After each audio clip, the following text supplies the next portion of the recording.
All right. Hi, everybody. My name's Allie. I'm a medical student at the University of Wisconsin. I am working with Wisconsin Voices for Recovery.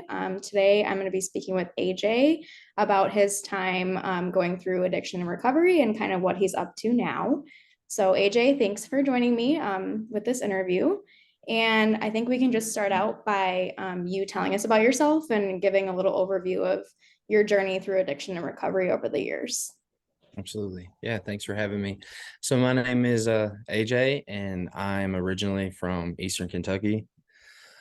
I come from a really good family. I had the love and support that every child needs. But I was raised by a single mother um that was kind of separated from family in a sense. A lot of my family is from northeastern Ohio. So I was kind of this young child that was living with his mother, and I have an older brother that's 8.5 years older than me. So there was quite a bit of an age gap there. I was a a very sportsy kid from a young age. I think one thing that you know that I had growing up was I was born with a club foot. When I was born, Shriners Hospital like really had to go back through and like put my foot and my leg back together. And it's not something that stopped me from like the age where you start remembering what's going on in life. So like by the time I was like 4, 5, 6 years old, um, I was in sports, and I've probably been an addict since the day I was born. I had been trying to fill this void of what keeps me warm and cozy on the inside. And that led in at a young age to, trying my first beer in the third grade, trying my first joint in the fifth or sixth grade. Um, so like I was, like I can't not remember the first time that I was smoking marijuana and just that feeling of relief that I got on the inside. It was soon to leave and I wanted more. And that's kind of how the recovery, or that's kind of how addiction went for me. Like I tried all these things and I overcompensated them on everything, just to feel good. By the time I got to high school, um, I was, I graduated high school in 2011. So in the 2007, 2008, Kentucky was going through, the pill epidemic of opioids being prescribed. And my brothers and all these older people that I was around in my life, that was kind of something they had turned to. So I started experimenting with the pills, and, I wouldn't say that I was quite addicted, but I just really liked them and enjoyed them. It wasn't something I was doing on an everyday basis, but it was something that I was doing on an every other or every few days. I would engage in, you know, Percocets and Lortabs, and I was using them just to kind of cope and get through school. I was not the best student ever through school, um, so I I turned to running around on the streets. Like I would get through the sports season. I was a soccer player. Like I would get through sports in the fall, and then I would party the rest of the year and not really be there. I ended up getting expelled from high school my senior year. I ended up graduating, but I had to finish an alternative school for being caught with some marijuana on campus. I got into college and I broke my foot, or I broke my leg. I'm sorry. I broke my leg like in the first few weeks of soccer. So I didn't even get to play college soccer. Um, and it just put me in a funky spot. Here I was on a college campus in a small Eastern Kentucky town, and I was just trying to keep filling that void with whatever drugs were around that campus.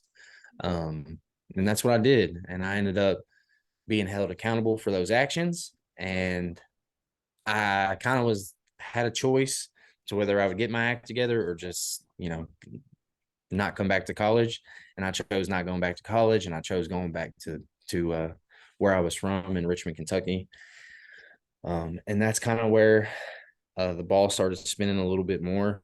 Um, I started working concrete at 19 years old, and of course it was the environment I was on that was, it was kind of normal to use drugs and alcohol to get through. Just, here I was 19 working with 30, 40, 50-year-old men in a very labor job, that was not easy on the body. And I stumbled in to some people from the past that I had kind of known.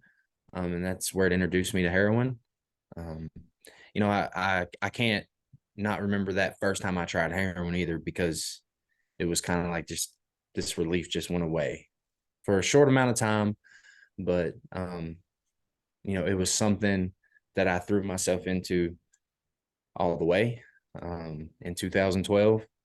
And I was, by 4 or 5 months in, I was highly addicted to heroin. So 2013 rolls in, and some trauma from the past, like trauma starts to happen. I end up losing my first grandparent that I was probably the closest with, right after Christmas in January of 2013. And here I was already with a habit, and I wanted to feel that I wanted to fill that void even more with drugs. So that's what I did. My family members were still doing the pill kind of thing, but I was introducing heroin on the scene as well, and showing people where it was at. And I ended up in the summer of 2013. My brother uh, ended up in ICU. The doctors never really could pinpoint exactly what it was, but it definitely probably something with the drugs that we were doing and the amounts of drugs we were doing. So that put me in a weird place. And that's like, I remember my grandmother passing and my brother being in ICU for such a long time. I tried to go back to college. I was doing some like like a vote like a technical school, trying to get some construction classes in and whatnot. But I was embedded in drugs so heavily that that was the last thing on my mind, was going to school. I really just needed to work and keep my habit going and figure out other avenues to keep that habit going. So from like the fall of 2013 to the winter, the end of 2015, it's a really blurry area. There was a lot of drug activities, from pushing drugs around and like having a lot of friends like start trying the drugs that I was doing and whatnot. But it was just a really blurry time, because that's what I did with my time, was I ran the streets and I was addicted to heroin. I 2016 came around, and my grandfather had had experience, like he had a stroke, and he was like not doing very well, and he had to stay in the hospital for a few months. And as again, I grew up in Kentucky and this was in Ohio. Me and my brother had like this grand plan that we were going to get clean and sober and move to Ohio and live on the farm and wait for him to come home. And it did not work that way. I was only there for a few weeks, and I ended up stealing some stuff, and it got back to my mother, and I was told that to leave Ohio. So that's what I did. When I left Ohio in the middle of the night, in 2016, it was like January. I ended up getting into a car accident. It was nothing. I was not hurt. I was, by the grace of God, I don't know how I wasn't. I honestly, I probably should be dead after that one.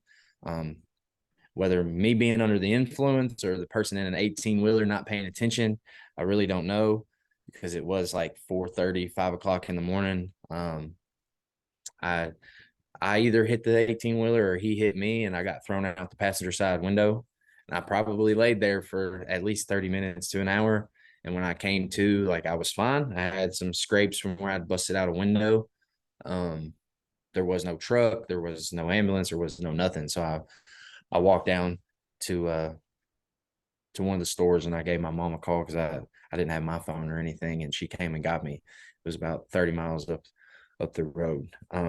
It was at that point that, like, it was completely obvious, from stealing to wrecking my car to not being able to hold a job down. Like, I try to keep everything hidden over those years from my family, except my brother, because we were kind of doing it together. Um, it was obvious that I had a problem. I weighed like 145 pounds. and I'm not built to weigh 145 pounds. So like my mom really started pushing this treatment thing. And honestly, I just kind of, I just was trying not to hear her be upset and whatnot. So I went to treatment the first time in like the early spring, late winter of 2016. Um, and I lasted like 4 days. I was in the western part of the state and I ended up hitchhiking back. Um, I really couldn't get over the obsession with needing more drugs to feel okay on the inside. So I laid in here and I'd like got through a little bit of that beginning detox phase. Um, and then I hitchhiked back to my hometown, and somehow, some way, I hadn't seen my biological father in a few years at this point. When I got dropped off, he was standing in the hotel parking lot. And so I ended up staying with him, and we're just not good for each other when we're both in active use. And it was a rough 2 weeks. So about 2 weeks after that, I ended up going to Florida. I went to Florida and I went to this really nice treatment center. And like I knew I needed something different, but I didn't know how to get it. And I was willing to just move and maybe not take myself with me. But I sure took myself with me everywhere I went over the next couple of years. So I like got to Florida and I did this treatment center, and I got on a Greyhound from Tampa and I went into the West Palm area. And I was living in a halfway house. I was going to IOP, and life just seemed weird because it was like the first times I was ever in like recovery meetings of AA or NA. And here I was, a kid from Eastern Kentucky living in kind of the city of West Palm and just a very popular area. And I was not comfortable in my own skin at this point. I didn't feel accepted, even though these people were trying to accept me. I just really didn't believe that they were trying to help me in this recovery process. Um, so as usual, I started seeking out finding more drugs and alcohol. I'd kind of put heroin on the back burner there for a few months.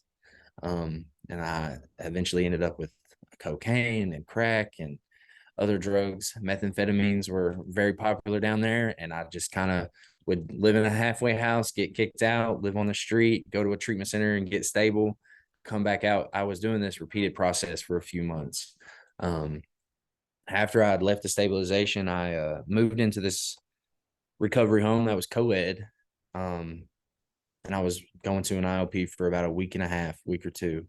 And I ended up overdosing. I picked up heroin in Florida for the first time on like a Tuesday. And then on Wednesday, I overdosed. And I eventually got kicked out of there. Um, and this is where I really felt like people in recovery actually cared. Because at this point, my insurance had kind of like gave out. They didn't want me treatment jumping and going back and forth. And I reached out to the IOP that I was going to, and this was a preacher and his family that were running this IOP. And they kind of just took me in. They put me in their housing, and I started working from them, whether it was painting these houses or working on the fences, just doing like house repairs and whatnot, and still being a part of the IOP. Like that was kind of like me working off my wages, to have a roof over my head. Um, to backtrack a little bit, when I overdosed in September of 2016, I can't remember if it was the day before or the day after, but me and my brother had both overdosed thousands of miles apart within like 24 hours of each other. And it really put him in a rough situation. He struggled with memory loss and just being able to like get his brain back to normal activity. By the grace of God, I didn't have to experience that, but I hadn't seen my brother in about a year, and my grandmother passed. And I went back to Ohio with my aunt that was living in Florida. And I saw my brother, and it just put me in like a really funky headspace. So, as usual, my MO is to run. So, when we went back to Florida, I asked my aunt to take me back to get my stuff in this place that was somewhat doing pretty good for me. I felt trapped in Florida. So I moved in with my aunt, and I started working a little bit for her and working for a golf course, and I got a car. And my first instinct was to get out of Florida. I'd been there long enough. I did not want to stay in Florida. So I moved to Tennessee. And that's where I really started to get my life to where I thought it needed to be. Like, I eventually got an apartment and I had a good paying job driving a truck. Um, but I could not leave the drugs and alcohol alone and just that lifestyle. So once I had moved into Tennessee, like, I became a bar rat and I was in pool halls and I was just finding people that were just like me, trying to fill a void and use drugs and alcohol as that solution. Um, it lasted for just over a year. In 2017, I'd lost one of my really good friends. So it had just put me in a funky place. It was one of the first friends that I'd lost to a drug overdose. Um, so I was in a real funky place. And then a very, very close friend of mine that was like a brother to me had been going through some issues back home in the town we had grown up in. And he started coming to Tennessee and like hanging out with me on the weekends just to get away. And he had severe mental health issues and substance use disorder. And in the beginning of 2018, in the muck of me already being in a really bad spot, because I had really fell off trying to better myself.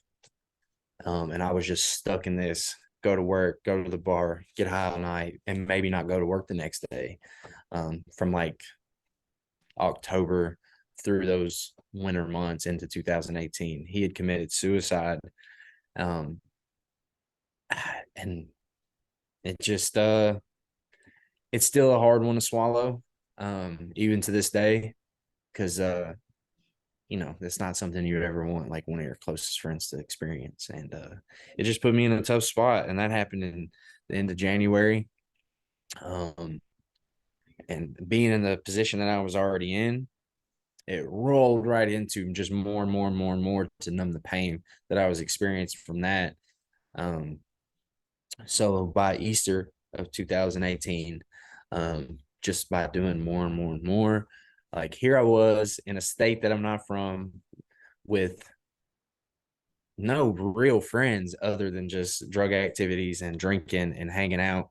Um, you know, by the grace of God, I had a friend that I'd worked with basically since I got there, come check on me right around Easter weekend. He showed up to my apartment and he found me. Um, I'd been in my apartment for about 3 days, and I managed to give myself a blood infection. And I was not doing too well at all. I could barely walk. I, it's all really a blur. He ended up picking me up and throwing me in his truck and taking me to the hospital in that town. Now, and I was in ICU for a few weeks. Um, and this is where, like, my first hospital stint kind of was. Um, I was not doing too well. Not only was I trying to heal from this blood infection, but I was detoxing from all these drugs. And I was just not in a good headspace. And I'd had a lady come into the room that her son had kind of been through the same struggles that I'd been through, especially once I'd opened up to her and told her that I'd been in and out of treatment and this, that, and the other. Um, she put me in touch with this treatment center that was in Knoxville, and I did my intake, and that's where I went. I stayed there for a few months from about the middle of April till August 1st. And that's really where I started trying to see what AJ wanted in life. Like, what is this recovery process going to look like? I was not totally successful, but it was a start to the story, on actually taking some tools from these treatment centers and trying to do the next right thing with them. Um, Unfortunately, I ended up getting running around with a few of the bad eggs in this treatment center. And I was asked to leave, and I was back to square one of living in my car and living in Knoxville, where I was not familiar. Knoxville has a pretty high homeless population, and they have a bridge that a lot of drugs are under, and people live down there across from the shelter. So I started hanging out there, and I would stay a few nights there, and I stayed at somebody I'd met in Knoxville let me move in with his wife and him, and we I was there for a few weeks, and I would go back under the bridge daily and kind of get my dose of try to just to cope with this so-called life of just pushing everything down and putting drugs on top of it. I was working on a horse farm then, so I did have like some type of income, but it just really wasn't working. So I kind of packed my car up and I ended up moving to back to Lexington, which is like 20 minutes from where I'm from. I was in Lexington for about trying to make a relationship work that was never going to work. So I was only there. I stayed in Lexington for about a month, about 2 months, and it was not good. I'd been, you know, separated from this relationship for a few years at this point, and I didn't realize that she was struggling with active addiction and active alcoholism as well. So it was basically putting two eggs in a basket to crack each other. And that's what we did. She ended up eventually going into a treatment center, and I eventually ended up leaving and sleeping in my car and just couch surfing and just getting by. I was working, but that's what I filled my time with, was either working or finding means and ways to get high. Um, so here I was on this like 12th time in treatment, never really worked a program of recovery, but fighting for my life to find a new way to live. And I just, in those last few months, I just did not have it in me at all. I was in a really dark place in the fall of 2018. Um, so I ended up back in, not ICU, but I ended up back in the hospital there for a few weeks because I couldn't take care of myself, and I caught Hep A from a Hep A breakout in Kentucky had happened, and I had managed to catch it, and my enzymes were failing and my body was shutting down. So I ended up back in the hospital where the first doctor I'd ever seen had tried to put me on MAT. He tried to put me on Suboxone, um, which was good in the moment because I didn't want to detox. But like as soon as I left that hospital, it was straight to get rid of them and get some more stuff get the stuff that I wanted. So I never really gave the medical assisted treatment a shot. It was just something to get me out of the hospital to where I could get myself back to normal and go back to doing what I was doing. Um, Thanksgiving was coming up in that November, and I was still in a dark spot, was not doing well at all. I really didn't want to live in that month of November because I just had seen all the damage, and not only on my my own body, but all the damage I'd caused in the like with my family. And at this point, my mother still spoke to me, my brother still spoke to me, but not much of anybody else wanted to speak to me anymore because of all you know um, the harm that I had done. So my buddy that had committed suicide that year, I guess his mother and his sister had found out that I was back in Kentucky and I wasn't doing too well. And they asked me to go to Thanksgiving with them. Um, and I did, and I was still using and was under the influence that day. And they just kind of pulled me aside there. They were glad I was with them um, to have Thanksgiving and stuff, but they pulled me aside like before I left, um, or on the way home when they were dropping me off, and they just had a conversation with me about like getting my life back together because I was headed down a path that would lead to jails, institutions, or death, and I was more leaning closer towards death. And 2 days after Thanksgiving, I ended up checking myself into, I think, my 12th treatment center. um I landed in the middle of nowhere in a small faith-based treatment center. Um, and it seems like I was there for a lifetime, but I was only there for like 30 days. Um, and that's really where I started to unpack a lot of this self-conflicted trauma and the demons of my past, and really just tried to get it out in the open. Um, in that treatment center, not only did I find, you know, people that like I was relating to, but I found a mentor that was somebody that had came into that treatment center that was not in recovery, but wanted to help people in recovery. He was somebody that was highly involved in a church. And I think I was still in the first few weeks of being in this treatment center.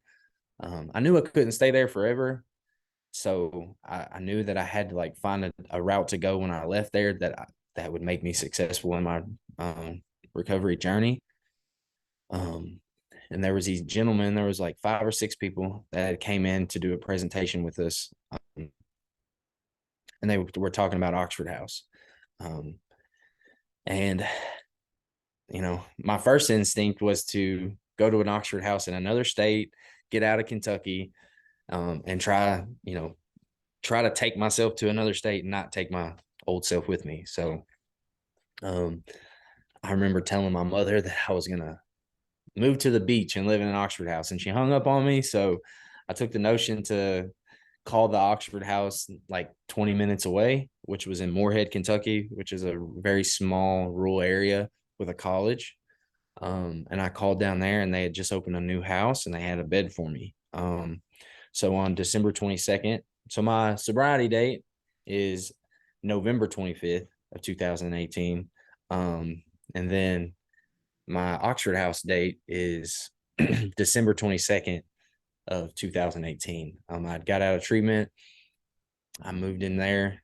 And that's really where I started to freely, like in my own recovery journey, get a support group, talk to the mentors, get a sponsor, start working the steps. My program of choice that I first went through the 12 steps was Celebrate Recovery, which is more faith-based. To the people that might not know that, it's not there's a lot of God in the AA, but there's a lot of faith involved on the Celebrate Recovery side. So that's the program I ran with when I first got out of treatment. I was still involved in AA and NA and all the meetings going on in this community I was in. That was just the one that I chose to have a sponsor in and work those steps. But I built up a support group, not only with the gentleman I lived with in an Oxford House, but people outside. And in a very short few months, I started getting my life back. Like I started, I was able to go buy a car. I was able to just be somebody at a job that they wanted to be there. I started working in the hospital in the food. And it did me a lot of good, just being able to stay grounded in this city for a little bit and like get myself back together as I work through the steps and work through some trauma, and I get involved in this church. Moorhead was a blessing. I honestly think God put me in Moorhead, Kentucky just to give me a fresh start, and that's exactly what happened. In the summer of 2019, I was asked to work for Oxford House. I was asked to fill out an application. So that's what I did. I had no idea what a staff member for Oxford House really looked like, because there wasn't staff that lived in Moorhead, because Oxford House is very self-run, self-sufficient housing for people in recovery. And I filled out this application, and we were getting ready to go to the Oxford House World Convention in Washington, D.C.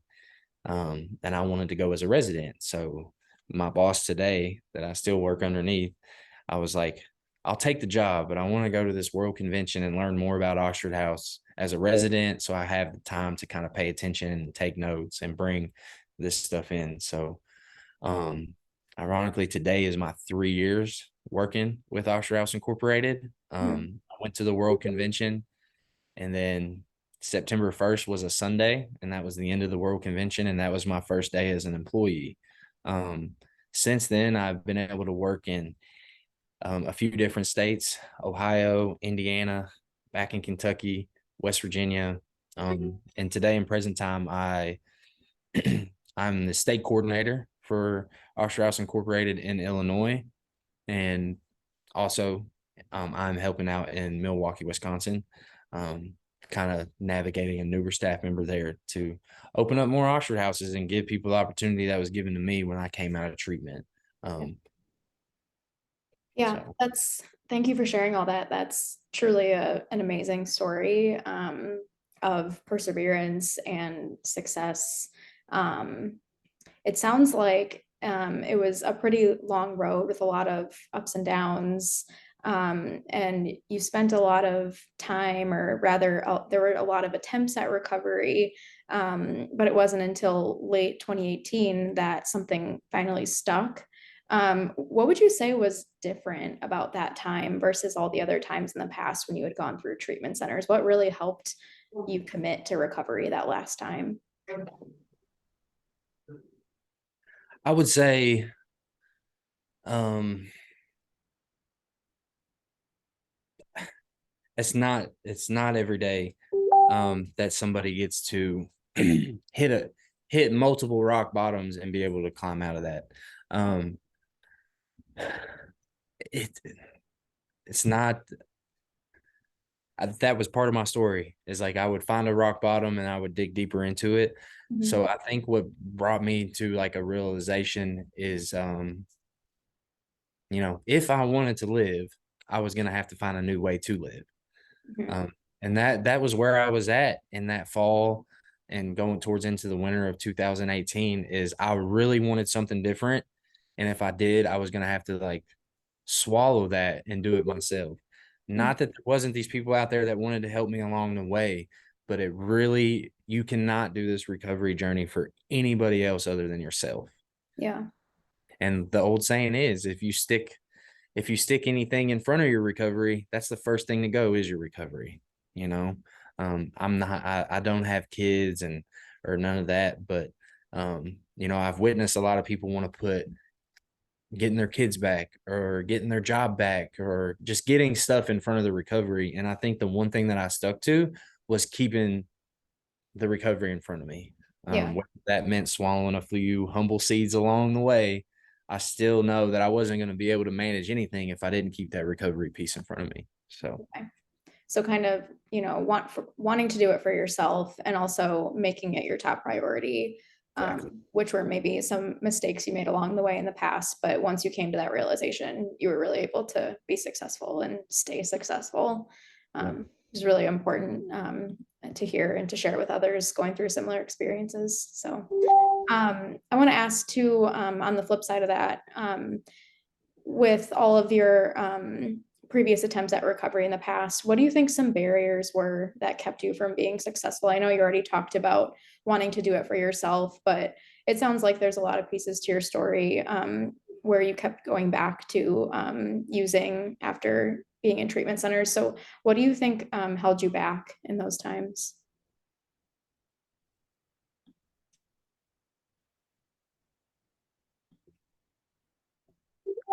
It's, you know, with that, there were definitely a few barriers, right? I don't, I'm not a fan of,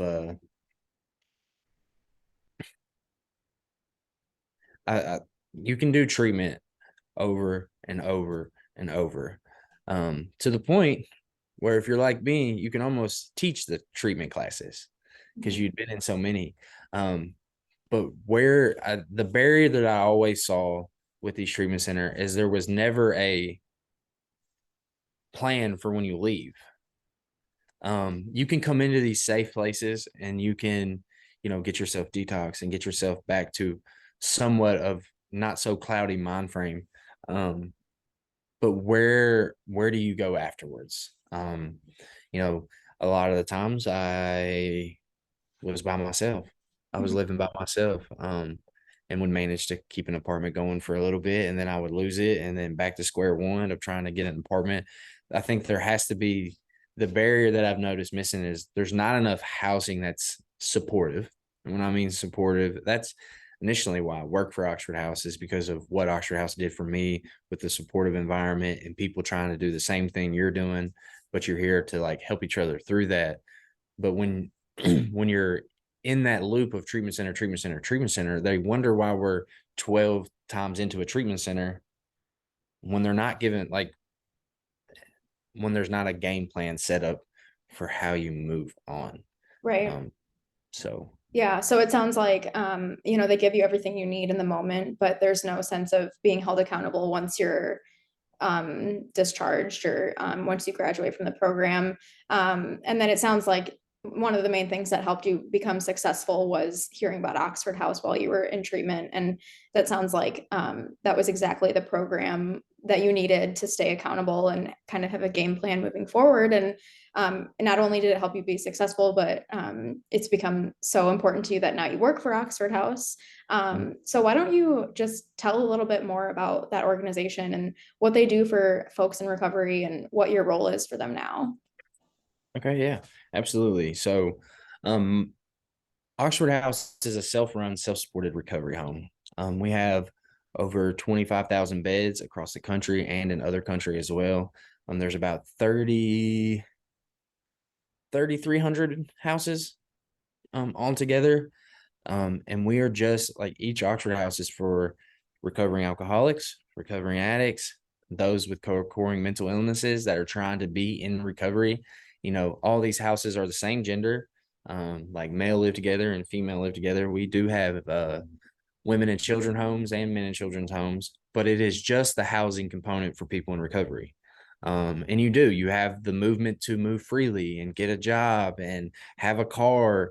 And the important things you do in an Oxford House, number one is to stay clean and sober. Mhm. Number two is a program of your choice to work on yourself. Like as you live in an Oxford House, we want you to find a recovery process that works for you, to grow through, like, because it's all these feelings coming back when you're living in an Oxford House. So you're in a supportive environment. Um, we're all in single family houses. So we're not in an apartment complex that rents rooms. We are just your neighbor next door that instead of a single family, it's a house with 7 or 8 people in it, maybe more, depending on how big the house is. Um, so Oxford House Incorporated is a nonprofit, and we're kind of like the national umbrella that help oversee these houses. There's 3 charter conditions on a house, and it's the group must be democratically self-run following the Oxford House Manual. The group must be financially self-supporting, and the group must immediately expel any member that returns to using alcohol or drugs. And that's kind of like our 3 things. And we set a goal of mine is to open up these houses in the nicest neighborhoods we can be in to give these people a chance. Um, it had happened to me in the past with some of the recovery homes I was in, is you have these houses that are not in the best neighborhoods. They're in the same neighborhoods as drug dealings are happening. We want to open up houses that people that they love and they're proud to live in this house in a nice neighborhood where they can go mow the neighbor's yard and like get to know them. We're in really nice neighborhoods. More than we are the only evidence-based recovery housing in the country. There was a study done on us in 2006, 2007 from DePaul University saying there was more than an 80% chance of staying clean and sober for the rest of your days if you lived in an Oxford House for longer than 18 months, 2 years. If you were to stay in an Oxford House that long, it would provide you the tools, because not only are you being able to pay bills and write checks and keep up with the utilities and everything. It's a group of members doing that together. And we're just trying to teach everybody those same basic, because when I moved into an Oxford House, I'd never balanced a checkbook and wrote checks or anything like that. And it's something that we're just trying to let these people relearn some responsibility Yeah. to life. Yeah, that's really amazing. It sounds like you saying it's evidence-based. That's great that it's essentially proven that this is an organization that works and an organization that not only helps people in recovery but keeps people in recovery. And it sounds like it brings together a lot of elements too that you were looking for, with the sense of community and being surrounded by people who understand you and have been through similar experiences as you, being held accountable, having to follow those rules. And then I really like how you are making a goal to, normalize and put these people in nice neighborhoods and really set them up for success, and give them a sense of pride to be in a recovery home that is with Oxford House. So that's really, really great to hear. I have a couple more questions for you Mhm. on the more personal side. So, you've talked a lot about how since being in recovery, Oxford House has been a positive change in your life. I'm wondering what else has changed about your life since being in recovery. How have you changed as a person, and what aspects of your life have changed? I'm an honest person today. I Mhm. think that's a very important one to speak of. Um, I was not such an honest person in the past, and recovery has taught me, whether I'm right or wrong or indifferent, that being honest about every situation is something that is key. Because if I can't be honest with others, I can't be honest with myself. And today, that I like to think that I'm honest with myself. I'm not a very a big materialistic person, but I would have never imagined my life today with a dog and an apartment and a newer car with a car payment and a good credit score. Like that's not something that everybody tries to shoot for, but I think what I've learned is you got to have good credit in life or you might not get anywhere. But being able to work on those things and be a productive citizen, like my life is great today. I have people in my corner that would support me at all cost, and I support them at all cost. I'm trusted, I'm loved, and you know, not only do people look up to me, but I get to be of service. And I was not a person of service before recovery. So Mhm. Yeah, that's really great. Sounds like you've seen changes both within yourself and also with the people you surround yourself with as well, and feeling like you have a sense of support, but also you're able to support others, which is a really awesome ending to your story, or I guess a new beginning to your yeah. story. Um, yeah, I think we are going to be wrapping up here in a few minutes. So I want to end this conversation really just leaving it open to you. If you had to, leave people who may still be struggling with addiction or looking to start recovery with some advice or, something you wish you would have known at that time, what would you say to somebody in that position? I would say if you're still um, out there struggling with addiction, that you're not alone. And it's not going to cure itself overnight, and you can't. The one thing in recovery I've learned is you're not going to be able to fight off these demons is by yourself, and to please reach out. You know, it might be reaching out one day might keep you alive for another 20 years. Um, if you're struggling and you feel alone, just know that you're not. You're not alone in this journey. There's hundreds and hundreds of thousands of people in recovery that are trying to do the same thing. And our biggest goal for people in recovery is to help the newcomer. So if you're struggling and you're wanting to find a new way out, just please reach out. Yeah, that's great advice, and I think will be meaningful to a lot of people that hear this. So, thank you for sharing your story and teaching us a little bit about Oxford House and what they are able to provide for people in recovery, and also your little tidbits of advice. Is there anything else you'd like to share just about yourself or about your story or about Oxford House before we wrap up today? No, I think that's it. I really appreciate you having me, and I really do. I hope somebody hears this and it can have them reach out and get them out of the struggles and get them into recovery. So Yeah, me too. And I really enjoyed this conversation. Yes, thanks for joining me as well. And I've learned a lot, and I hope everyone else listening has also learned a lot from you. So I hope you have a great rest of your day. And thanks again for joining. thanks. Thank you.